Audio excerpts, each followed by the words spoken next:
ఒక్కసారి కొమ్మూరి గోల్డ్ కి కాల్ చేయండి. తాకట్లో ఉన్న మీ బంగారాన్ని విడిపించి మార్కెట్ ప్రైస్ కి వాళ్ళు కొనుక్కుని మిగతా డబ్బులు మీకు ఇచ్చేస్తారు. హాయ్ హలో నమస్తే, వెల్కమ్ టు మనం టీవీ. నేను మీ చార్మి. మనం టీవీ ఉన్నది మన కోసం. ప్రతి నిమిషం ప్రతి ఘడియ మన కోసం శ్రమించే పోలీసులను గౌరవిద్దాం.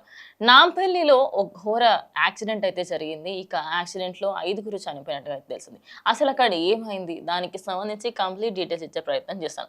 సో నాంపల్లిలోని బజాజ్ అనే ఒక ఫర్నిచర్కి సంబంధించిన దాని దగ్గర అయితే ఈ యాక్సిడెంట్ జరిగింది.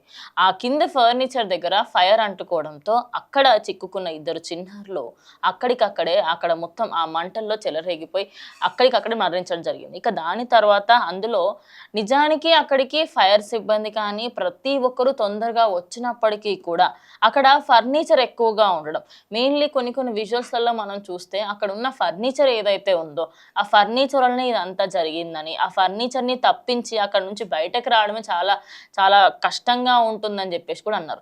అంటే ఇక్కడనే కాదు, ఏదైనా ఒక ఫైర్ యాక్సిడెంట్కి సంబంధించి అవుతుంది అంటే ఎక్కడ లోపం ఉంటుందంటే బేస్మెంట్స్ దగ్గర, లేకపోతే అక్కడ సరిగ్గా సేఫ్టీ మెషర్స్ ఫాలో అవ్వకపోతే ఉంటుంది. మనం పెద్ద పెద్ద మాటలలో కూడా చూస్తున్నాం. అంటే ఎక్కడో ఒక్క దగ్గర ఒక థర్డ్ ఫ్లోర్ ఎక్కడో ఒక చిన్న ఫైర్ది ఏదైతే అలామ్స్ ఉంటాయి అవి ఉంటాయి తప్ప కంప్లీట్గా ఏది ఉండదు. అయితే ఇప్పుడు నాంపల్లికి సంబంధించి జరిగిన ఈ యాక్సిడెంట్లో ఎవరెవరైతే చనిపోయారో దానికి సంబంధించి ఆ ఓనర్ ఎవరైతే ఉన్నారో ఆ షాప్ ఓనర్ని అయితే ఆ చనిపోయిన 2 పిల్లల వాళ్ళ తండ్రి అయితే వచ్చి ఖచ్చితంగా ఆయనను అరెస్ట్ చేయాలి అనగా ఇప్పుడైతే ఆయన అరెస్ట్ చేయడం జరిగింది. ఆయన అరెస్ట్ చేసి అక్కడ ఎక్కడ ప్రాబ్లం ఉందంటే మీరు ముందస్తుగా ఎందుకు చూసుకోలేకపోయారు, ఇలాంటి ప్రాబ్లమ్స్ అన్ని రాకుండా చూసుకోవాల్సిన బాధ్యత ఒక ఓనర్గా మీకు ఉంటుంది కదా. చిన్న చిన్న విషయాలు కూడా పట్టించుకోకపోతే రేపటి రోజు ఇంకా దీనికన్నా పెద్దకైతే అప్పుడు ఏం చేస్తారు అనేది వాళ్ళైతే చెప్పుకోవచ్చు. ఇక ప్రజెంట్ ఫైర్లో ఎవరైతే చనిపోయారో దానికి సంబంధించి మన తెలంగాణ రాష్ట్రానికి సంబంధించి చాలామంది స్పందించారు. అదేవిధంగా వీసీ సజ్జనార్ కూడా మాట్లాడడం జరిగింది. ఆయన కూడా మాట్లాడుతూ ప్రజెంట్ అక్కడ ఆ డిజాస్టర్కి సంబంధించి ఖచ్చితంగా వాళ్ళందరూ ఫ్యామిలీ అంతా స్ట్రాంగ్గా ఉండాలని ఆయన కూడా మెసేజ్ చేయడం. ఇక ఇటు గవర్నమెంట్ సైడ్ నుంచి 5 లక్షలకి సంబంధించి ఏదో మనీ ఇవ్వాలి అని చెప్పేసి కూడా అనుకుంటారు.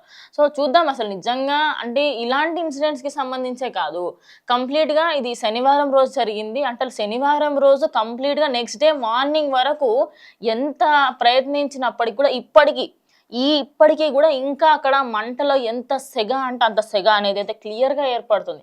అంటే తెలంగాణ రాష్ట్రంలో ఒక చిన్న విషయాలకి సంబంధించి నాంపల్లి అనే ఏరియా 24/7 రష్గా ఉంటుంది.